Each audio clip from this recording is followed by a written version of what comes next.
the challenge that we're facing on the Bitcoin DeFi side is that there's technical limitations. You have Bitcoin and DeFi today, but since Bitcoin only exists on Bitcoin, and if you want to use it in another chain that has DeFi, you have to deposit it into that chain. And it's the same process as depositing into an exchange or another chain, right? You give it to someone who will safekeep it and then ensure that when you're withdrawing from that chain or platform that you get your Bitcoin back. Since we are so limited in what we can do in Bitcoin scripting language, bridging deposit custody logic has always been centralized so far. So I think the biggest two gaps here are UX and making Bitcoin more accessible. Because honestly, if you're an ETH user and you want to use Ethereum and DeFi, it's super easy, right? You use the protocol, you have aggregators, if all the tools are there. If you want to use Bitcoin, you have to first pick a bridge, understand the risks, you have to deposit your Bitcoin from Bitcoin 01 into that bridge, and then like all the interfaces look different. So you have this hurdle. So that is like the key concept of BitVM. There is no like virtual machine per se involved. It's a way to defraud proofs on Bitcoin for the first time ever now. And that allows us to make this gigantic jump from a multi-sig bridge where if 3 out of 5 signers collude, your assets are gone, to BitVM. It's a bit more sophisticated in terms of how to describe security, but let's say we have 50 operators in BitVM. Even if all of them collude, they cannot steal. As long as somewhere in the network, there's one person to trigger a challenge, makes a transaction and says, wait a second, these guys are trying to steal, your assets are safe. Welcome to Epicenter, the show which talks about the technologies, projects, and people driving decentralization and the blockchain revolution. I'm Brian Crane. And today I'm speaking with Alexei, who is the co-founder of Bob. Bob stands for Building on Bitcoin. And it's one of the most far advanced and most interesting Bitcoin layer 2, Bitcoin DeFi projects. So I'm excited to speak with Alexei today to talk about Bob and to talk about Bitcoin and Bitcoin DeFi. Now, just before we start the conversation with Alexei, we'd like to share a few words from our sponsors this week. If you're looking to stake your crypto with confidence, look no further than Chorus One. More than 150,000 delegators, including institutions like BitGo, Pantera Capital, and Ledger, trust Chorus One with their assets. They support over 50 blockchains and are leaders in governance on networks like Cosmos, ensuring your stake is responsibly managed. Thanks to their advanced MEV research, you can also enjoy the highest staking rewards. You can stake directly from your preferred wallet, set up a white label node, restake your assets on EigenLayer or Symbiotic, or use their SDK for multi-chain staking in your app. Learn more at chorus.one and start staking today. This episode is proudly brought to you by Gnosis, a collective dedicated to advancing a decentralized future. Gnosis leads innovation with Circles, Gnosis Pay, and Metri, reshaping open banking and money. With Hashi and Gnosis VPN, they're building a more resilient, privacy-focused internet. If you're looking for an L1 to launch your project, Gnosis Chain offers the same development environment as Ethereum with lower transaction fees. It's supported by over 200,000 validators, making Gnosis Chain a reliable and credibly neutral foundation for your applications. Gnosis DAO drives Gnosis governance, where every voice matters. Join the Gnosis community in the Gnosis DAO forum today. Deploy on the EVM-compatible Gnosis chain or secure the network with just one GNO and affordable hardware. Start your decentralization journey today at gnosis.io. Cool. Well, thanks so much, Alexei, for coming on. Thanks for having me. Super excited. I always find it interesting to start with, sort of your personal crypto journey. Like, how did you get into crypto and Yeah, absolutely. So it's been 10 years for me since I kind of, went down the rabbit hole with Bitcoin research. I started with Namecoin, and that was kind of my first love in the space. And I got really excited, not just about, Bitcoin in the sense of money and payments, but about censorship resistance and how we can build a better internet. And Namecoin was the first altcoin that tried to create a decentralized DNS. So your websites can't be censored. You don't have to ask whether you can buy a domain. And from there, it turned into a bit of a random walk. I spent some time working on Namecoin, looking at merge mining then, because Namecoin was the first blockchain that inherited Bitcoin security at the same time, and spent a lot of time looking into kind of these kind of designs. Wrote the first paper on merge mining and the good things and the bad things about it. Spent some time on Lightning. Never was a too big fan. It always felt a bit too complicated to me for the end users. Of course, it is a very great, interesting protocol. And essentially, after the block size wars, personally also came to the conclusion like Bitcoin is very hard to change. We probably will not do this very often. There's no chance that Bitcoin will have native L1 smart contracts the same way that Ethereum has them.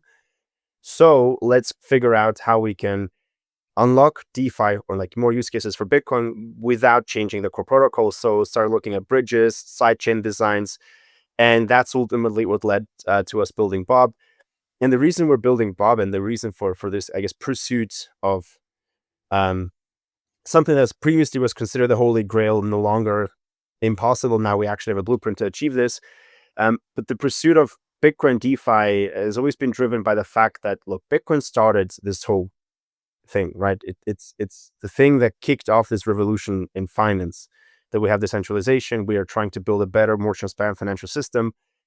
But to do anything with Bitcoin other than payments, you are forced to go back to centralized providers, right? We have centralized exchanges dominate. Bitcoin holders mainly keep the Bitcoin, and if they do something like trading or borrowing, lending, they go to centralized providers. There is a subset of users that use Bitcoin and DeFi, but it's all backed by centralized bridges, which is fine because we didn't have better technology so far. But what always bugged me about this is it just makes no sense, right? Bitcoin is the biggest digital asset out there. It has the biggest community, the best distribution. But what it kind of feels like sometimes is that we're taking this new thing and then we're kind of plugging it back into the traditional financial system. Same with ETFs, right? It's both cure and curse. Yes, it's great because you have more distribution and you have people getting access to Bitcoin that would never have bought it otherwise because pension funds and it's great. But on the other hand, if in 5 years, 10 years from now, we have to go to the bank and ask them, hey, can I use Bitcoin? Then for me, it's no longer Bitcoin, right? So that's why we're really pursuing this vision of creating a system that allows us to access Bitcoin and use it in DeFi in a decentralized manner, unlock use cases like trading, borrowing, lending, more advanced products, be it even micropayments, be it microloans against Bitcoin to borrow stables. But that should be possible without asking permission of a centralized provider, because it is possible on Ethereum and Solana and other chains, but it's not possible for Bitcoin. And Bitcoin is still bigger and will remain bigger than everything else combined for the foreseeable future. So I think you've talked a lot about like why Bitcoin DeFi is so important, and I totally agree with you. But why has it been so hard? I mean, it's been so many years, and it still feels like it, very little is working in this life today.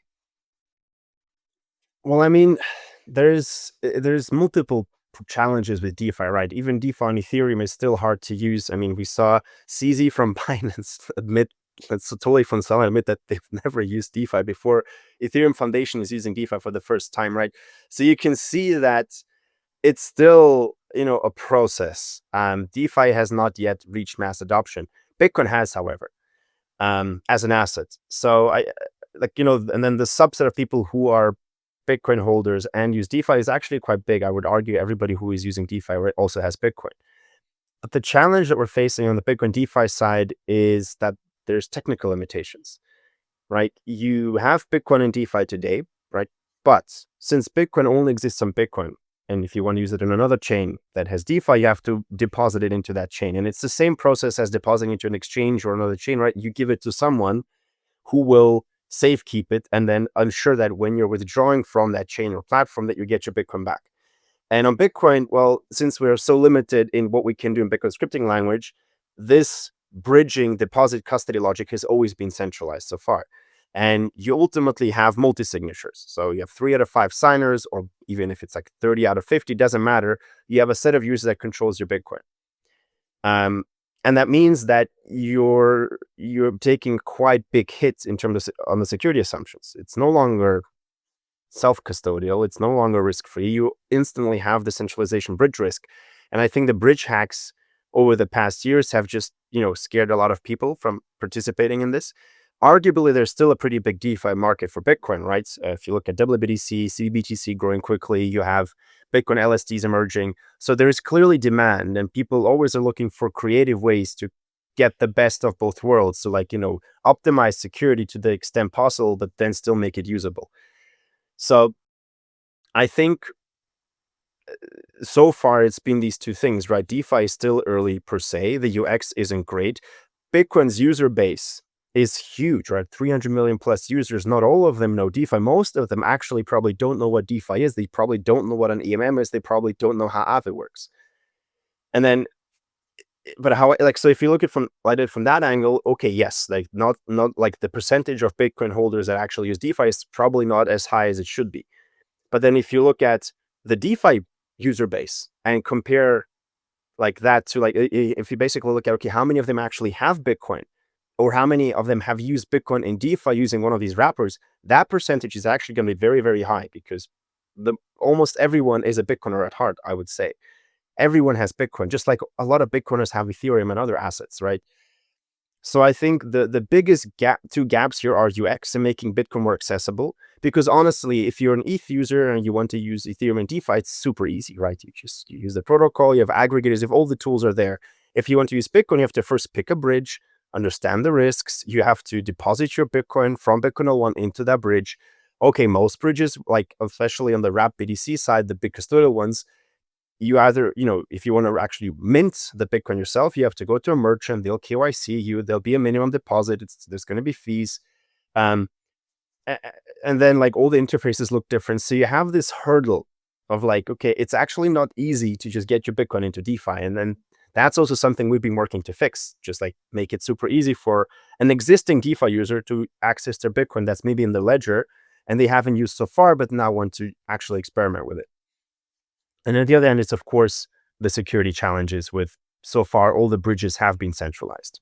Yeah, so let's talk about the bridges. I think that is absolutely one of the most important topics. I mean, you pointed out, right, today, the vast majority of Bitcoin that's held somewhere else. Well, I think first of all, it's probably held on Ethereum.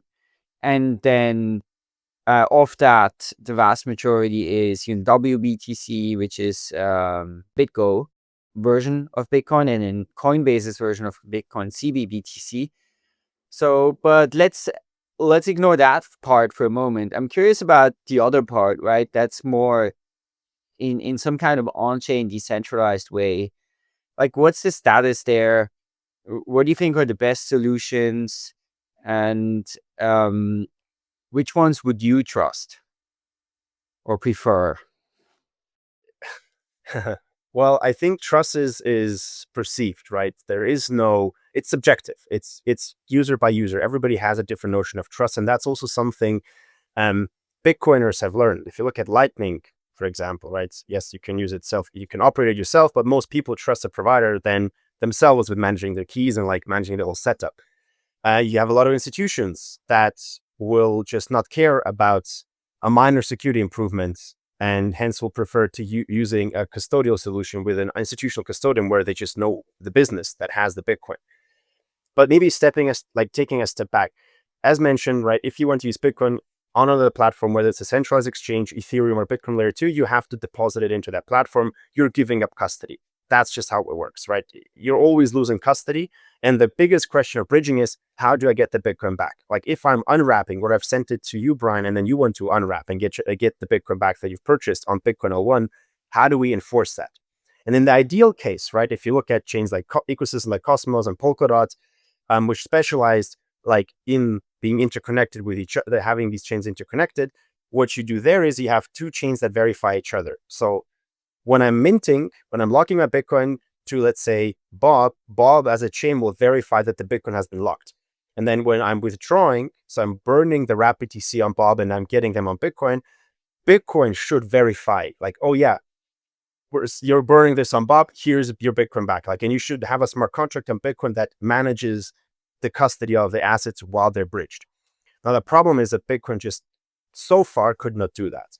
And what you then had is we were emulating this smart contract logic that you could build, let's say, on Ethereum or in Cosmos chains or in Polkadot and other ecosystems with smart contract logic. On Bitcoin, we had to emulate it using a trusted third party. And then we're trying to distribute that trust as much as possible. Where Bitcoin internally has many keys. And then you have systems like TBTC, which in public, right, there's like anonymous signers and there's like 30 to 50, maybe more, I think, by now, which have these keys. But the model is always the same. If the majority is honest, everything's fine. But if the majority is dishonest, they can steal your money. And it's not that these bridge operators actually collude to steal. It's just that they could get hacked, right? It's also like we've seen with the Bybit attack today. It doesn't mean that somebody's malicious. These attacks are very sophisticated and they could just be executed. And if you know who to target, you just hack a few devices. The fewer devices you need, the more likely it is that you can get hacked. And then what we've seen so far is in this model, right? Why has TBTC V2 struggled to get more adoption? I mean, we've worked with the TBTC team very closely on the Bob side as well. And the feedback we receive from many OG Bitcoin holders, for a lot of them are institutionalized, big institutions, funds.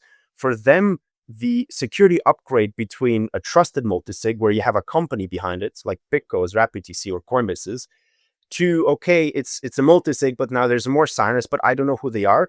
That step doesn't make sense for them, because for them, trust is perceived. They prefer the legal risk over the technical risk, where they don't know how the system works, and you have to build a lot of trust over time for people to make that transition, right? You have to have a lot of TVL in that more decentralized bridge for people to start using it.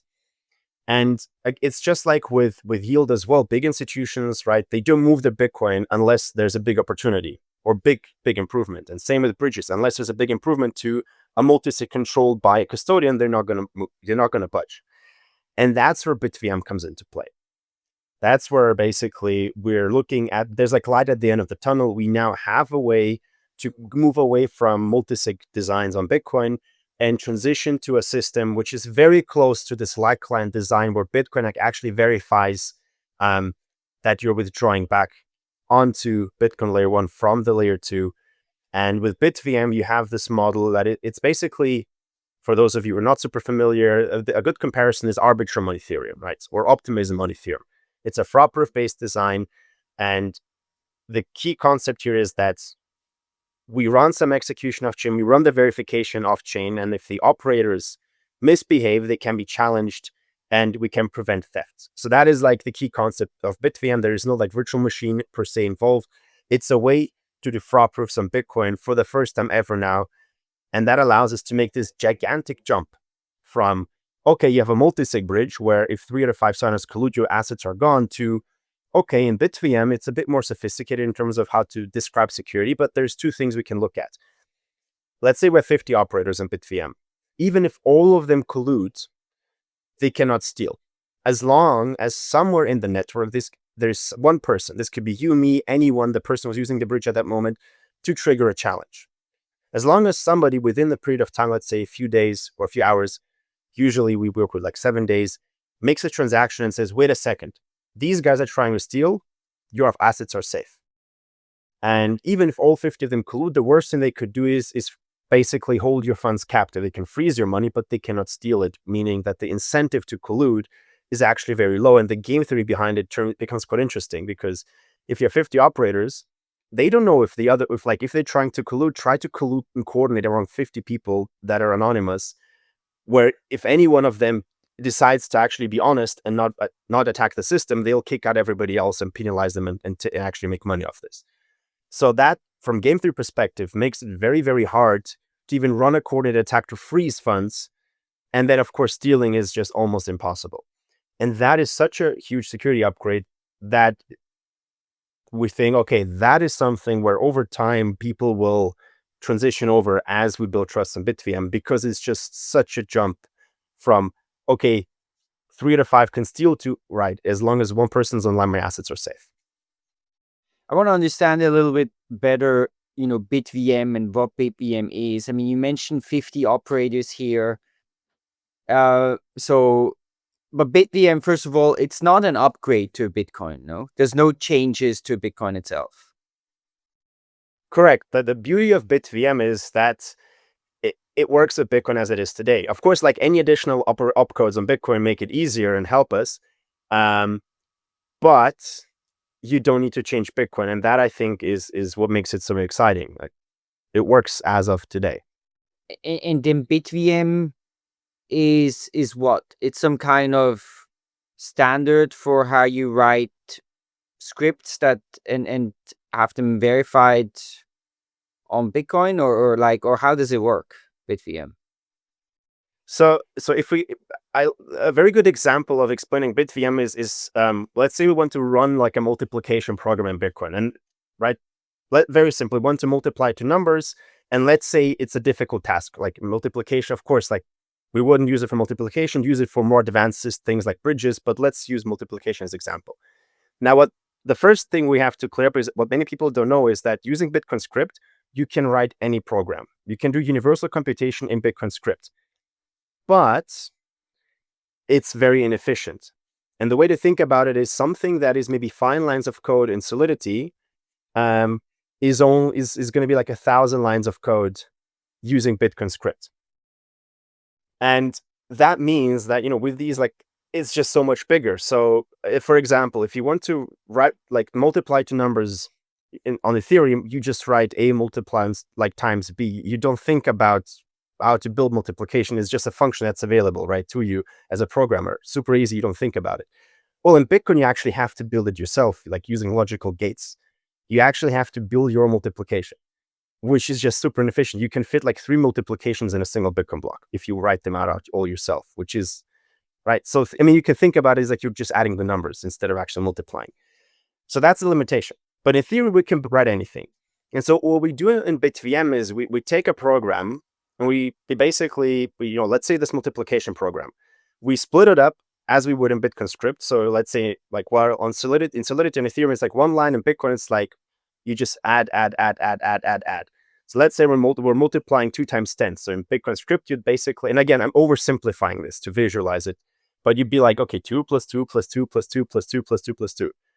And what we do in and then let's assume that this program is too big, right? Of course, you can, like, multiplication can probably get in, but think about it now as, okay, we're actually verifying if you burn something like the wrapped asset on the other chain, where you have to check the consensus rules, and usually we'll use a ZK proof, and you need to plug in the ZK verifier into Bitcoin script.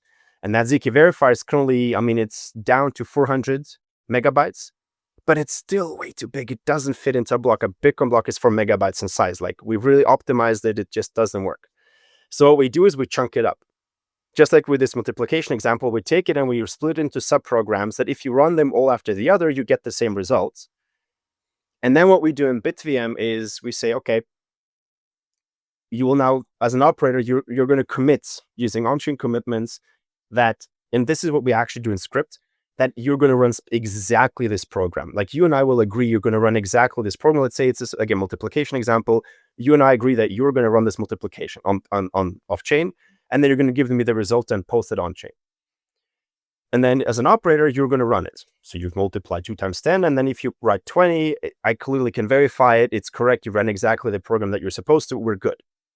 Now, if you say it's 19, which is clearly wrong, I can see that, I'm going to challenge you. So I'm going to say, wait a second, you're lying, because I know that this, like, I ran it off-chain on my machine. I know that this is wrong. Now I just need to find out where you modified the program so I can prove to all the Bitcoin full nodes that you're cheating, and then prevent you from taking money out of this BitVM deposit. And let's assume, like, I put some money in, and if you give me the right answer, you're able to take it out. So I'm paying you for computation. Like, very simple example. So what I'll do is I'll post a challenge transaction, and that gives you 7 days or whatever, or a few hours, it's a parameter, to respond. And when you have to respond by posting the intermediary results of your computation. So what you're going to do is you're going to start with 0, 2, 4, 6, because you're always adding 2, right? 2, 4, 6, 8, 10. And then let's say at some point you say 11.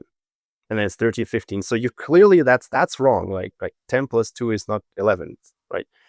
But I will see that. I will see that in this step, that's exactly where you've tried to cheat. And then what I'll do is I'll take that subprogram, exactly only this piece that takes as input 10 and adds 2, and I'm going to run it in a Bitcoin transaction, and I'm going to link it back to the commitments you've made using Bitcoin script and like Lamport signatures, which is a cool concept, but we don't have to go into that in detail.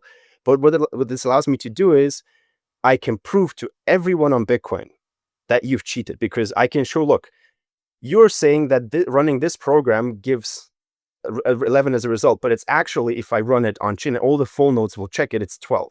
You're cheating, you'll not get the money out.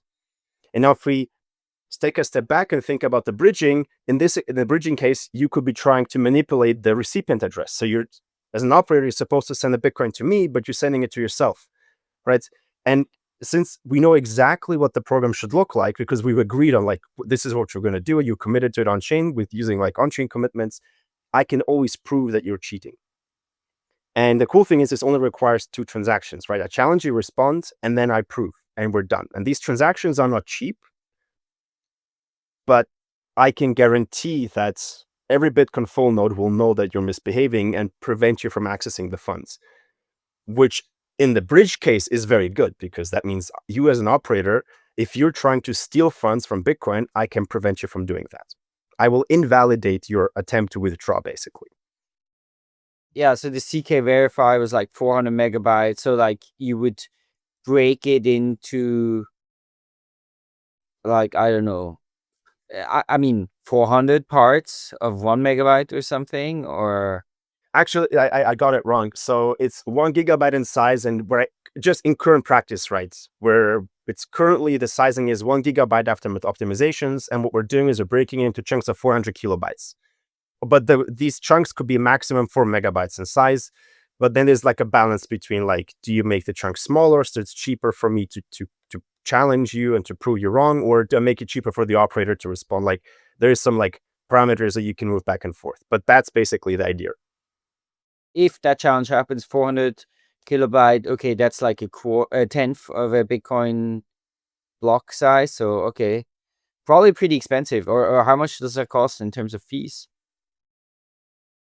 I mean, there is like a fact, like you have to model the fees. We don't know how the Bitcoin fees, like how the Bitcoin price and the Bitcoin like fee market is going to develop. So that is, of course, something we have to pay attention to. And the idea is that as an operator, you're pre-depositing some amount of Bitcoin, let's say 0.1 to 1 BTC, right? Could be less. But that is used to, if you misbehave, that we take that money and that's used to reimburse, like, or to cover the costs of somebody challenging you, or like there is some cost to the operator for like also not misbehaving. But the main point here is that these costs and maybe some deposits the operator has to make to offset these costs for potential challengers. So like, if I'm challenging, I don't pay the costs myself. All of this is completely independent to the TVL, to the amount of Bitcoin deposited. So sure, if you have only like 10 BTC in the system, paying 0.1%, 0.1 BTC in like costs of challenging is quite high. If you have 100,000 Bitcoin deposited, it's nothing, right? And so BitVM, it's like security is always, there's no perfect security. You always have to balance the like cost versus benefit. And if you have a small system that has no TVL, then using BitVM is an overkill. If you're a big Bitcoin L2 that is getting a lot of TVL, then yes, you should definitely use it, because there is some cost associated. But if you have a lot of TVL, your chain is making fees. You can have a pot that will offset any operational challenging costs for people who are actually enforcing safety, right? So the economics can be modeled, and it basically scales with size. The bigger, the cheaper it gets. Yeah. I mean, I guess it's like with all these fraud systems, right? In the end, you're trying to create incentives such that it never makes sense to try to attack it, and then you never actually have to go through this, and you never have to pay all this. But then, of course, you still need to have the situation that, let's say, you don't get to a point where maybe it would be so expensive to get this challenge into the Bitcoin chain that like it's not worth for anyone to like challenge anything. Or like maybe you'd even struggle to get it in at all. So I guess that is still a scenario you have to worry about. Oh, absolutely. I mean, there is no like perfect safety in that. There's always risks associated. And in this case, you have to trust that there's someone online that will post a transaction, and that transaction will get into the Bitcoin blockchain. But to prevent that transaction from and then now it's a question of fees, right? If you have a big, like for example, for us as Bob, like we'll have a pot, like if you're willing to, you can crowdfund this transaction first of all. Multiple users can come together, provide the inputs to the fees, and then we can have a pot on Bob that basically again verifies that, oh, if you've made a successful challenge, here's a pot, here's a bounty for you to actually, reclaim, actually make some money on this. Because again, if we have a lot of TVL, that system generates fees. Part of that has to be reinvested into security. And that's where we have bug bounties and whatnot. We invest in audits. If you look at the numbers, like purchasing in the worst case, what's the worst case? You have to buy a full block. That's like, say, the worst case scenario. The average cost over the last 2 years to buy a full Bitcoin block in terms of fees was 0.1 to 0.3 BTC. So again, it's not cheap, but it's also not the end of the world, right? It's actually doable, especially if you think that this could be securing a multi-billion-dollar ecosystem. If it's securing $10, okay, then no, that doesn't make sense. So yeah, but we're talking about, again, about unlocking Bitcoin DeFi. You have 50 to 20 billion, depending on the price and like how much moves in and out, of BTC wrapped into DeFi.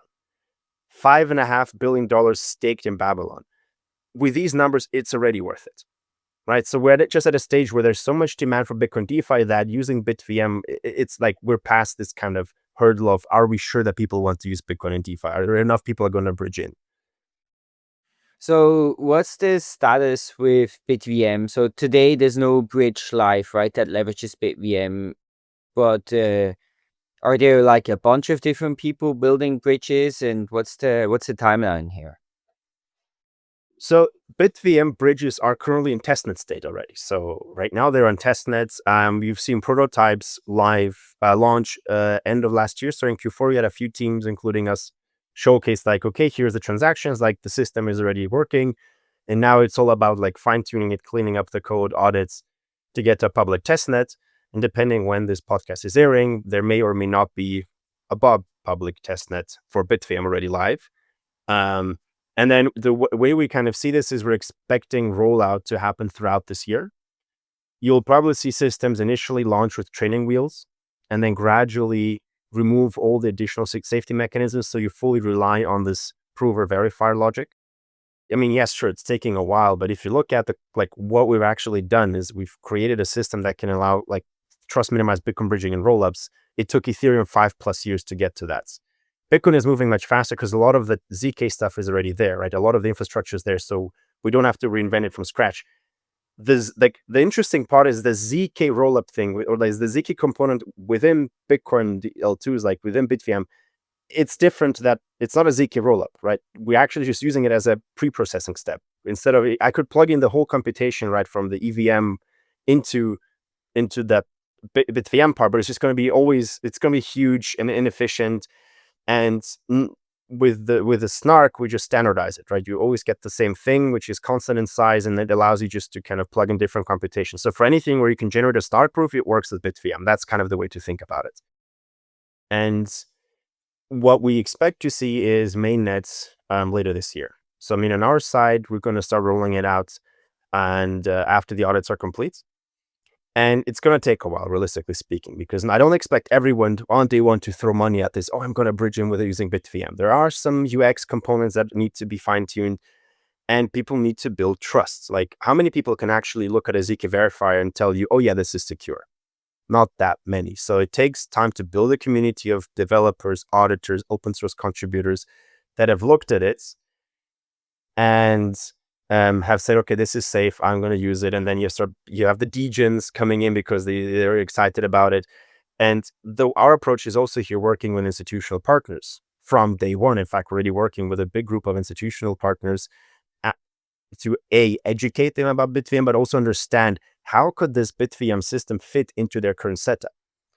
Like, my personal view is, there's a lot of people like building BitVM and like trust minimized bridges, and what they do is they attack. They say BitGo, RapidDC is bad, CBBTC is bad, it will all get hacked, all your money is lost. If you're using this, you're guilty, you're basically ignoring your safety. And I think that's just the wrong approach. Nobody of these RapidDC providers wants to steal your money. They're trying to build the most secure system with the technology that's currently available. I think the approach we should be taking is working with them and saying, hey, like, here's an upgrade. Instead of using MPC in your backend, you could use BitVM. Complexity-wise, it's pretty similar, but BitVM is just so much better. And that's the approach we're taking. So I honestly think BitVM will be commoditized, and the only way that we get this adopted properly in a reasonable amount of time is by working with partners and bridge providers as they are today and help upgrade the entire ecosystem to a better security standard.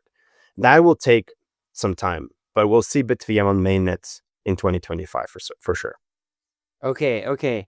And so I get one approach is to try to convince, I don't know, Coinbase and BitGo and stuff to maybe use this.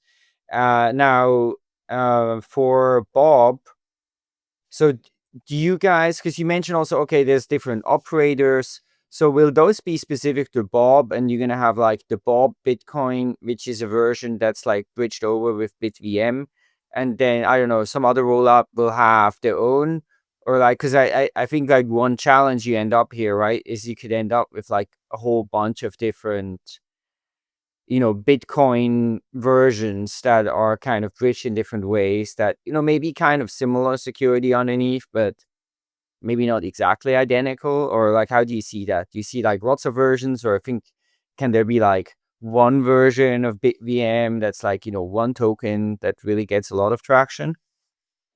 There's going to be lots of versions. I mean, you know how things are. Like you have 1,000 standards, and we say, oh, let's make a standard to unite these standards, and we have 1,001 standards. So, plus with bridging, it's not just about the standard, but it's actually about the bridge design itself. A lot of the design of the bridge depends on the security model of the L2, and each of these L2s is actually making different trade-offs, jitters, and assumptions, right?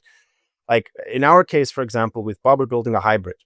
We're using Bitcoin staking as Bitcoin finality, and then we're using that, and that's what we're doing right now because that's what currently is already possible. Like this will be possible in 2025. You can use Bitcoin staking for finality and build a BitVM bridge that relies on the Bitcoin stakers being honest. If you want to build a full Bitcoin rollup where you post all the data to Bitcoin, that design is different. That design is still very early. It's very expensive to do right now. We haven't seen this in production even close, right? So there's different, like some chains are merge mined on Bitcoin, like to inherit Bitcoin security. Others don't even inherit Bitcoin security at all, right? There's teams trying to bridge to Ethereum, Cardano using BitVM, which in my opinion will not properly work just because these systems don't have secure live clients. So the designs will differ. I think what will be similar is the core, but even from the core, right? You have BitVM2, which is the design that I work with on what where Robin and I and a bunch of other researchers work together to kind of put together a full spec of how this BitVM system can be used to build a bridge and how it actually can be built in production. But there was BitVM, like the version that Robin first wrote, and then you had a bunch of other teams like fork off that to have their custom designs. There's BitVMX, there is other versions, right, of this. And some teams have then abandoned theirs and come back to build a BitVM2. So I think what you'll see is a completely new kind of set of approaches that try to achieve the same, but for an operator, it's going to be similar to staking, so proof of stake, right? There's so many proof of stake chains and they have nuances. The concept is the same, but they're all nuanced. I don't know if this is really going to be a blocker for operators because I think staking providers and like custodians, that's their bread and butter, right? They integrate staking on different chains and they have to understand the nuances. And of course, that's why we're talking with all of them already because we want to understand like what are the things we should avoid to make sure it's easy to integrate. But in terms of liquidity fragmentation, I can definitely see challenges there. But on the other hand, again, since from a Bitcoin user's perspective, if you're bridging to Bob, you have a different trust assumption than if you're bridging to another L2, right? There's trade-offs. These two Bitcoin versions, there's no benefit for them being fungible because if you want to, so let's say I've deposited Bitcoin into Bob. So I have Bob BTC, which is secured by BitVM, and that's the one we build and operate. Now I want to bridge another Bitcoin that also has a BitVM bridge. Right, it's similar security models, but they have fine-tuned, like they're using, let's say, merge mining or something else, or like they're posting all the data to Bitcoin. It's more expensive, but they're doing that. I still have to bridge over my assets somehow, and that's where it gets interesting. Like there is optimizations already being developed in BitVM that will allow an operator to actually use like plug into multiple Bitcoin L2s and act actually as a cross-chain router. So even if the individual versions are different, the Bitcoin that's locked in is like similar. So like I can manage multiple like BitVM instances with like different parameters based on different chains. And I just like act as a liquidity bridge, like intent bridge operator. We see this on ETH-L2s. That's already happening, right? If you're going between different ETH-L2s, you're using intent based or like liquidity or like Burnham imp bridges. Same here. So I honestly don't see this as a big problem. I know it's annoying. But again, if you're depositing into Coinbase, that Bitcoin is different to the one you deposited into Binance. So it's not like we're introducing new UX problems. They just exist already, right? Your dollars in bank one are not the same dollars in bank two until you withdraw them. Okay, cool. So let's go a bit more into Bob. So you mentioned Bitcoin staking. So and I understand Bob is basically a rollup, like EVM rollup. So yeah, explain to us a bit more about the architecture of Bob? Absolutely. So with Bob, our vision is to create a hybrid L2. And this is a new kind of approach to putting Bitcoin at the center of DeFi. So it has multiple components. The first and foremost is Bitcoin security. Like Bob will inherit Bitcoin security. There's multiple ways of doing that. And I'll talk about, like, we're rolling out this in 3 phases. But Bob will have Bitcoin security. We'll use BitVM for the Bitcoin bridge. And then there's 2 additional components. We have the EVM server, OP stack compatible. We're super chain member, right? Super easy for users to onboard and deploy their contracts. And they only need to think about the Bitcoin side of things. And we're actually connected to Ethereum. So we have a native bridge to ETH. And we can have native bridges to other chains as well. And the way this works is you have Bitcoin security on Bob. So that means that if you want to deposit from Ethereum onto Bob, how do you know that Bob is secure, right? Well, because Bob is Bitcoin security, you actually go look at Bitcoin and you say, okay, is like Bob at block 10,000, has this like finalized, is that state correct? Specifically also for withdrawals, like the ETH smart contract that has handling withdrawals, similar to how it's done with Optimism, right?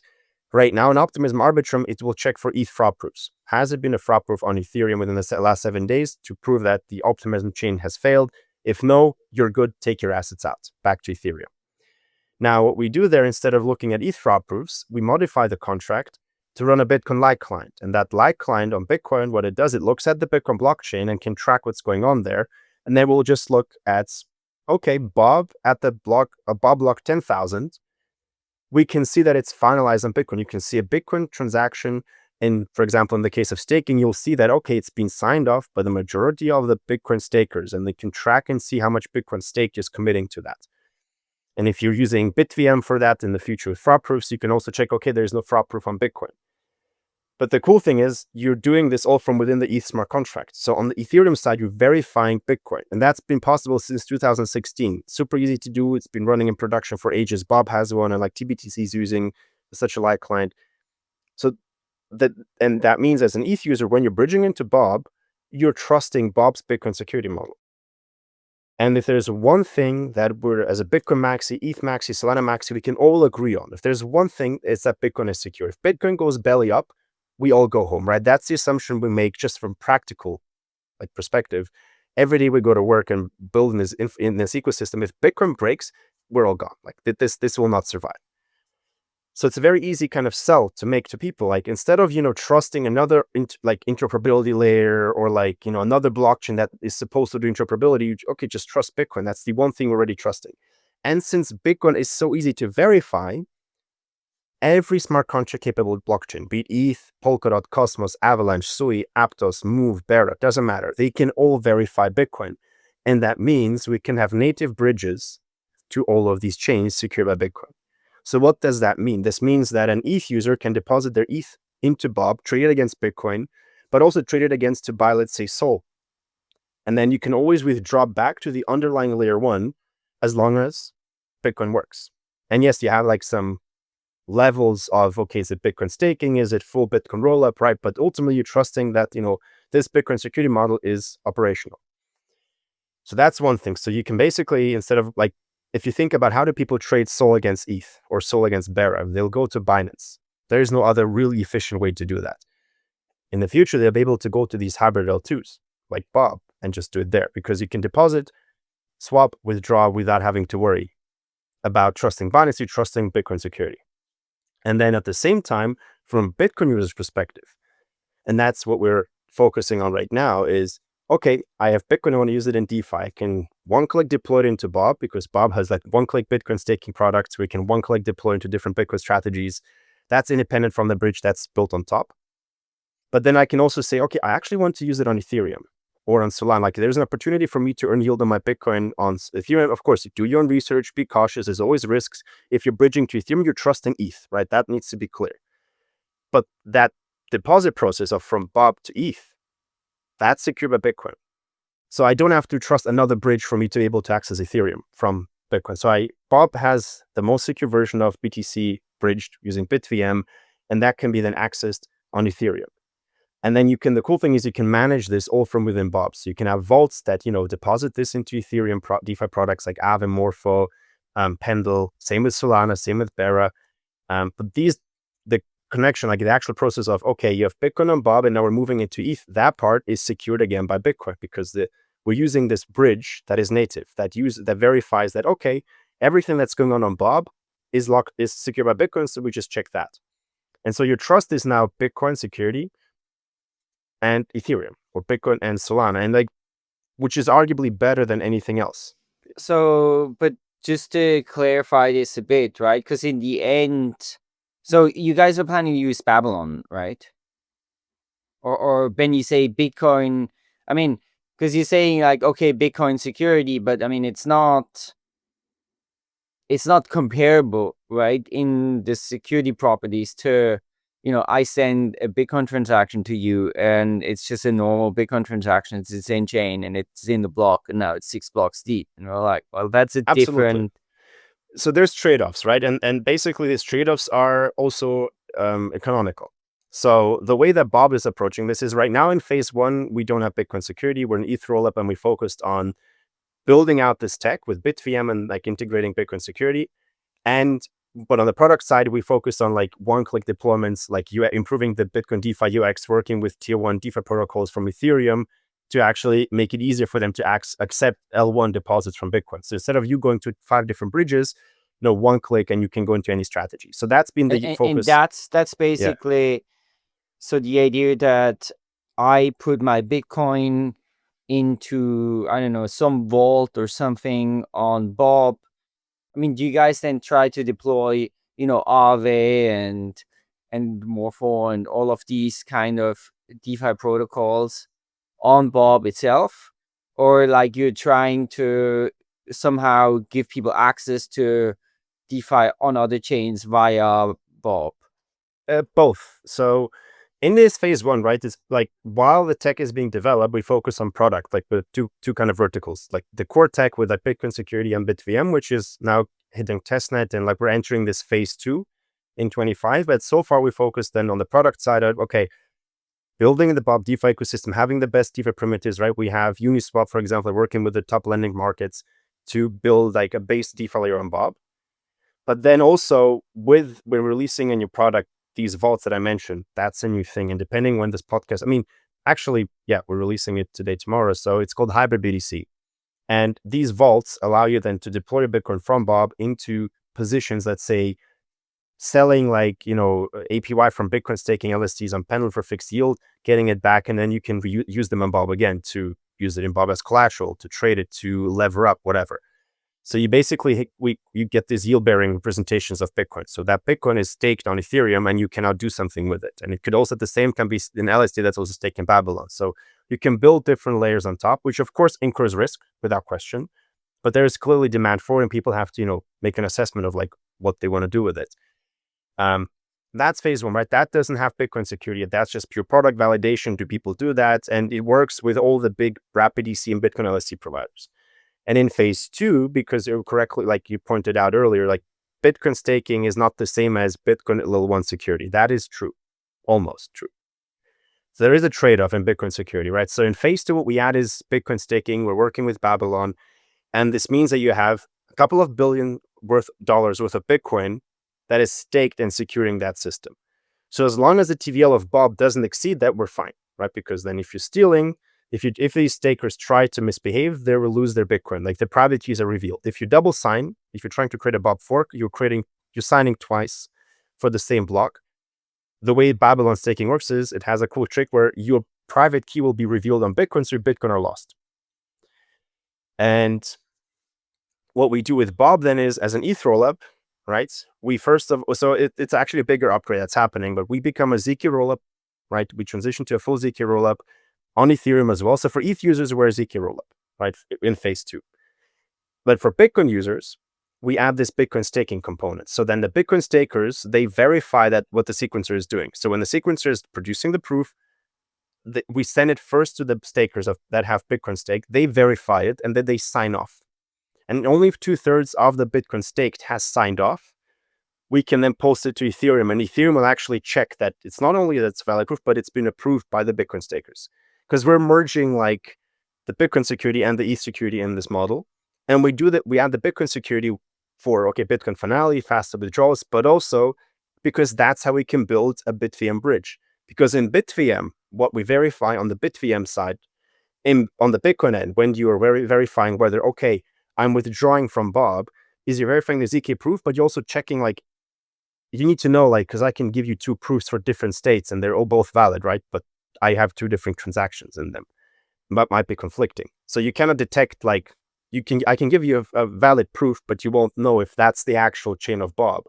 And to determine whether, like, when I'm telling you, oh, I've correctly, as an operator, sent, somebody with withdrawing, and I, as an operator, correctly process that, and here's a proof that I did this correctly, you need to know that this is actually the Bob L2 state that's visible to everyone, not just I'm trying to kind of submit a fake state. But the proof could still be valid, right? It could be all, like, the rules could be fine, but I'm pretending that it's not you withdrawing, but me. And for this, that's where the Bitcoin stakers need to sign off. So the Bitcoin stakers check whether I'm actually, as a sequencer, doing everything correctly. And then in BitVM, we also check that component, like, has the majority of Bitcoin stake confirmed that this ZK proof is specifically for the actual Bob state that everybody is seeing in public. And that ensures that it's very hard to attack, because now to attack the system, you not only have to generate a fake ZK proof, you also have to then corrupt the sequence. You have to attack the majority of the Bitcoin stakers. And then for the ETH user, you also have to, for the Ethereum users, you would also then have to attack Ethereum to prevent the ZK proof from being submitted. So this just makes Bob in phase 2 the most secure L2 in practice, because you have these two security models merged into one kind of layer. But yes, in Bitcoin staking, there's a difference between insecurity, right? It's not like every Bitcoin full node is verifying. It's a subset of nodes that have Bitcoin stake. It's same with merge mining, right? So there's a subset of nodes, and everybody can participate, right? Everybody can run a node and become a staker, but not every full node is participating. There's like one then step to get to this almost full Bitcoin security level. And the reason why we, like, in phase 3, what will then happen is we take the proving, like, we turn off the ZK proofs on Ethereum. On Ethereum, we no longer check anything except Bitcoin. Right? In phase 2, we still will check the ZK proofs on Ethereum, and we check that the stakers have signed off. And then in phase 3, what we then do is we switch to full rollup on Bitcoin, where we post the proofs specifically using BitVM. We have then fraud proofs on Bitcoin. So we kind of go from full ZK proofs, state validity proofs on Ethereum to, okay, we now plug it into Bitcoin, where we only can do fraud proofs. And then we have to post the data on chain, which is very expensive. And that's what's prohibiting us right now from going to phase 3 directly, because we'd be paying, as a user, you'd be paying 100 to 1,000x more in fees, just because the costs on Bitcoin will be so high to keep posting the data so you can then generate the fraud proof. But in phase 3, once Bob is big enough, we can make that transition. And then we have this BitVM security model where, as long as there's one user in Bitcoin that is online, this user, which can be you or me or anyone, can enforce that all the Bitcoin full nodes will see that there's a fraud going on and prevent it. So that's the final stage. And that is where you get very close to full Bitcoin security, right? It's still not quite the same, because you have the assumption there needs to be one person online somewhere. But arguably in practice, the difference is very, very small. Because if you're running a wallet on your phone, you're actually not downloading the full blockchain. You're already trusting that there's an honest node that's going to give you the honest data of, like, hey, did you get paid or not? So in practice, that's almost the same as having full Bitcoin security. But the only limitation here is the cost. For this to work, we have to keep posting the state updates. Like, we need to keep posting commitments to Bitcoin so that you can create a fraud proof. So you as a user can see, oh, I have the data to then show that you're misbehaving. And that would introduce way too high fees right now. And that's why we have this gradual release. In phase 2, look, honestly, it's more secure than any other Bitcoin L2, any other ETH L2. It's good enough. And then as the system grows and we exceed the TVL limits, deposit limits of, like, what Bitcoin staking can ensure, then we can add this full Bitcoin security through BitVM on top. So not only use BitVM for the bridge, but for the entire state. Like, if you think about it, when we use BitVM for the bridge in phase 2, when do you run the checks? You only run it when somebody is withdrawing, right? Then you check, okay, is everything right on Bob? Is it fine? Can I accept the withdrawal? Is it correct? In a full rollup, you do this continuously, every minute, every block, every few blocks. You continuously have to just revalidate, which makes it very expensive. And so that really only works at a certain size of the rollup when you have millions of users, so that the difference in fees per user is maybe a cent. And I think it's quite important to think pragmatically here, because we don't want to end up with another Lightning, which is secure but unusable.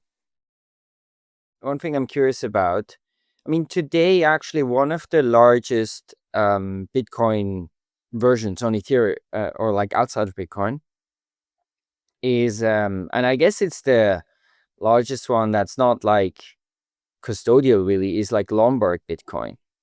So LBTC.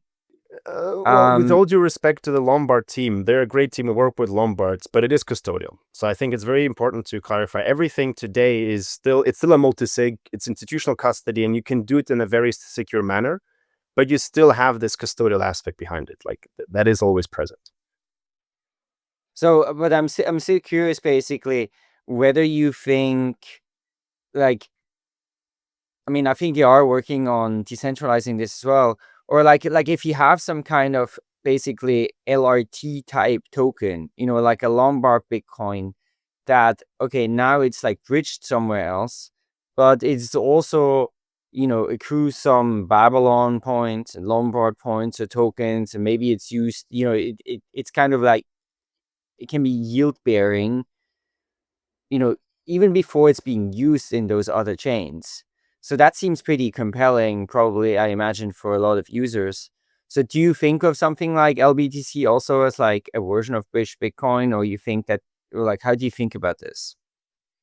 So, I mean, absolutely. I mean, LSTs, so the way that, I mean, and it's quite relevant for Bob, because again, as we're becoming a Bitcoin secure network, we actually are the source of these fees, right? Like the fees generated on Bob are the fees that the LBTC stakers, that's what they're actually making money on in the future, right? That's where the fees come. That's where the staking rewards come from. They come from our chain having enough, like generating, like getting, and that's where LSTs are so powerful, because it creates this powerful liquidity flywheel. Because like people stake Bitcoin, they mint LSTs so they can move it around.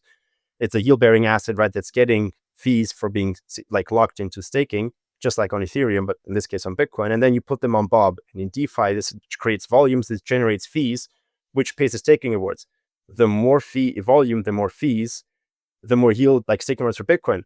Bitcoin has no native yield, right? Except for mining. And then you have all the risk of like managing the equipment. So the bar for like how much you have to generate for people to consider staking it is quite low. Like there's not much competition.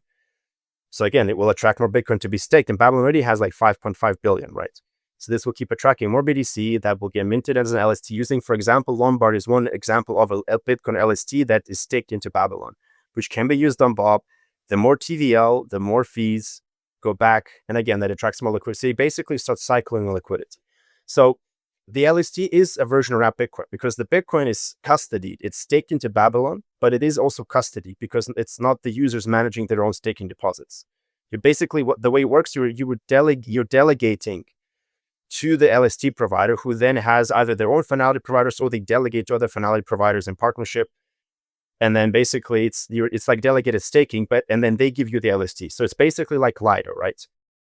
And then you can use that on Bob as well. And in the future, and that's something that people are looking at and we're actively looking at. And I know there's like interest also from LST providers to then you can do this with BitVM, right? Like you can basically, the custody component of like, how is the Bitcoin kept?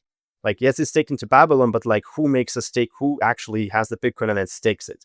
That component can be, again, in BitVM. You can actually have this reflected in BitVM. So in Bob's BitVM bridge, what you can do in the future is you can say, oh, I'm just getting like native wrap Bitcoin. It's secure by BitVM. It's safe. Or I can opt into another version where, okay, when I'm bridging it, at the same time, it's being deposited into Babylon. Because you can verify you can actually have this step in the BitVM program. Like, okay, the Bitcoin goes in, it's deposited to Babylon, and you're earning staking rewards. And you're getting an LST version of BitVM BTC. So that definitely works. And in fact is, as you said, a very powerful, interesting use case. So it's kind of, it's not an alternative. BitVM can also help improve the security of these systems. Yeah. Okay, very cool. I would say maybe as a sort of like last topic to touch on, sort of where do you see like Bitcoin DeFi going on what time horizon, right? Like, I mean, I think today we have around 2 trillion in Bitcoin market cap, or maybe a little bit less. And I think around maybe 20 billion, right, are held in this kind of like wrapped version. So it's like 1%. I'm not exactly sure how much of that is actually being used in, some sort of DeFi activity. I guess it's probably a pretty significant percentage. But what's your, and you mentioned also institutions in the beginning. So what's your expectations for how Bitcoin DeFi ecosystem is going to develop in the next, few years? I honestly think that Bitcoin DeFi right now is one of the large, if not the largest opportunity in crypto and in like fintech of the decade. Because as you said, like it's such a huge market, and only it's less than 1% that has actually been deployed. Less than 1%. It's like 0.1 to 0.5, depending what you count as like DeFi. So with like, and then we debated at the beginning of this kind of podcast, right? Like, why haven't people deployed it yet? It's the UX, it's the security, it's also just like the adoption of DeFi products, like these DeFi chains. The adoption of Ethereum and Solana is nothing compared to the adoption of Bitcoin globally. And so of course there's always a big if, right? If we can convert more users, more Bitcoin holders from exchanges, from their ledger devices, right? And give them a choice. Like if you want to do something, do it in DeFi. That could be a major unlock. And the tools and the things that need to happen is, of course, on one hand, the more secure ways of using Bitcoin and DeFi, because people are concerned about losing their BTC, but also building more DeFi products, and specifically improving distribution, improving the way that you can access. So instead of you having to go and like wrap it, that people like, if you have to start talking to people about, oh, you have to wrap your Bitcoin and then you can stake it and you get this LST, and then you have to put it into a lending market to get a receipt token that you can activate as collateral. Then you can, that just, yes, for you and me, we use DeFi, that's clear. For retail, like, no, it's way too complex. So what you need to basically do, and the cool thing is that DeFi is experiencing a renaissance as a whole right now, with UX improving significantly. At the same time, what's happening on Bitcoin is you're unlocking secure ways of doing that. So what I think will happen in the next 5 years is that Bitcoin DeFi is going to become one of the biggest catalysts and like liquidity sources in the entire ecosystem. And it's going to grow. I mean, I don't know how much it will grow in practice. There's, also a lot of factors, but it could grow by like 100 to 300x in size. Because if you look at Ethereum's TVL to market cap ratio, we're at 30%. On Bitcoin, we're at what, 0.1, 0.3, something like this. So we have like this huge potential to unlock a completely new kind of ecosystem of DeFi. And what you can see in practice is that every chain, every major protocol in the DeFi space has a Bitcoin strategy or has been working on one. I mean, we work with a bunch of top tier DeFi teams on building DeFi products, whether directly in Bob or working with them together for these like hybrid BTC vaults. And you see a lot of chains announce like, oh, we're going to now, like Starknet is also announcing, oh, they're going to also be connected to Bitcoin. You see Tron, for example, if you look at like late last year, like mid last year, they said, oh, we want to build a Bitcoin O2 that's connected to Bitcoin and Tron. So like Cardano, right? You name it, like everybody is now looking to try to get access to Bitcoin. And the beautiful thing here is that Bitcoin L2s are just uniquely positioned to capture that market, because again, all the things we just discussed about better secure deposits and so on, these things only really work well with Bitcoin secured networks. So Bitcoin layer 2s. So I think not only will Bitcoin DeFi grow, and the institutional interest is definitely present. You've seen like institutions with Babylon and like Bitcoin DeFi, you've had wallets move Bitcoin in that haven't done anything with the Bitcoin for like 5 to 10 years. People have tasted blood, like they've tasted like, oh, I can use this now. There is a way for me to do this. Now, I just need to now get comfortable with the risks and assess like how do I want to use it, but it's not certainly possible. And it's a combination of, BitVM making progress, Bitcoin staking, DeFi experiencing a renaissance as a whole, DeFi UX making this huge leap to, I need to note down my seed phrase too, as I can sign in with my Twitter account. This combination, I think, is exactly the recipe that we need to be able to onboard hundreds of millions of retail users that have Bitcoin into DeFi and just give them a better option than centralized exchanges. So I'd predict this is going to be the biggest thing over the next 5 years in terms of growth in the crypto space. Yeah, I mean, so this makes me think of one of the last episodes I did, which was with Essie from Turtle Club. We talked a lot about DeFi on a high level, and just how amazingly efficient and composable and dynamic the DeFi ecosystem has become. And it's really amazing also how high yield you can earn on dollars and how you can use the thing in 5 different protocols at the same time. The downside certainly is there's a lot of complexity and it's hard to understand the risks, but you can still just see that. I think what to me feels very obvious is that this kind of financial system is going to evolve at so much higher rate, and it's going to end up being so much more efficient that it will replace the existing financial system. And then, of course, in Bitcoin, right, people have always been excited about this idea, of hyper Bitcoinization, or the idea that, Bitcoin can be this, global reserve asset and maybe replace gold, or, even have, really achieve this enormous role in the financial system in the world. And, right now is basically really just this coin you buy and I hope it goes up in value. And that's kind of mostly what it does. Now, of course, it's in ETFs and people can borrow against it in some context, and there's a bit more going on.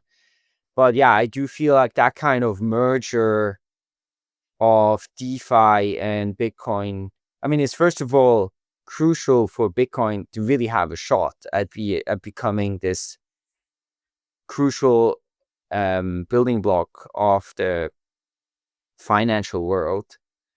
And then, of course, I think you're totally right. It does just represent a huge opportunity, right? I mean, I think total value in DeFi locked is 100 billion. Is that right?